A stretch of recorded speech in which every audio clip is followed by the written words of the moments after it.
আপনারা এখন আর আল্লাহর পূজারী নন, সবাই গণতন্ত্রের পূজারী। আপনারা কোন লজ্জায় নামাজ পড়তে যান? কিসের নামাজ পড়তে যান? কার নামাজ পড়তে যান? আল্লাহকে গণতন্ত্র নাজেল করছেন, এটা নাজেল করছে। গণতন্ত্র তুমি কত ভালো, গণতন্ত্র তুমি কত ভালো, মহান। আমরা মরবো গণতন্ত্রের জন্য, লড়াই করব গণতন্ত্রের জন্য।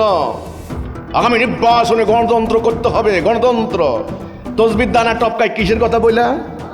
গণতন্ত্র। অমুক খারাপ, অমুক সরকার খারাপ, তারা গণতন্ত্র বাদ দিয়েছে, গণতন্ত্রের পূজা বাদ দিয়েছে। আমরা হলাম সব গণতন্ত্রের পূজারী। ইবলিস এই কাজটাই করছে। ইবলিস আসতে হুবল দেবতার মূর্তি সরাই দিয়া গণতন্ত্রের মূর্তি বসাই দিচ্ছে। আপনারা এখন আর আল্লাহর পূজারী নন, সবাই গণতন্ত্রের পূজারী। আপনারা কোন লজ্জায় নামাজ পড়তে যান? কিসের নামাজ পড়তে যান?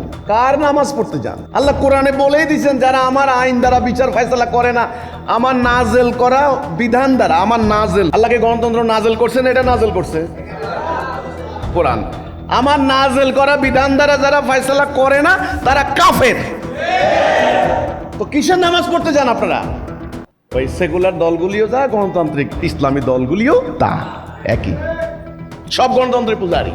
ওই মক্কার কাফেররা যেমন হুবল দেবতার পূজারী, উজ্জা দেবতার পূজারী ছিল, ঠিক আপনারাও তাই। রাসূল পাক সাল্লাল্লাহু আলাইহি সাল্লাম দেখলেন এইটা কইরা তারা শান্তি পাবে না, তারা শিরিক হচ্ছে। আল্লাহকে বিশ্বাস করে, তারা কাবায় হজ করতে যায়, ইব্রাহিম আলাইহিস সালামের নবী মানে, আবার হুবল দেবতার পূজা করে। এই শিরিক, কিছু মানে কিছু মানে না, এটা হবে না। আল্লাহ জানাই দিলেন, রাসূলকে বলে দিলেন, আপনি বলে দিন যারা শিরিক করবে এর থেকে বড় পাপ আর নাই। আমি শিরিক ক্ষমা করব না। ইন্নাল্লাহা লা ইয়াগফিরু আন ইউশরাকা বিহি। শিরিক করব না। যারা আমার কিছু মানে কিছু মানে না, এই সিদ্ধান্ত নেয়, খিজিউন ফিল হায়াত দুনিয়া, দুনিয়ার জীবনে কঠিন লাঞ্ছনা ওদের আছে, মনে রাখো।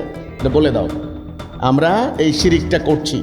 আমরা নামাজ পড়ি, রোজা রাখি, এই যে জুমার নামাজ পড়তে আসছি, আল্লাহ বলেছেন, কিন্তু রাষ্ট্র পরিচালনা কি আল্লাহ বলেননি? কোর্ট কাছারিতে বিচারের কথা আল্লাহ বলেননি?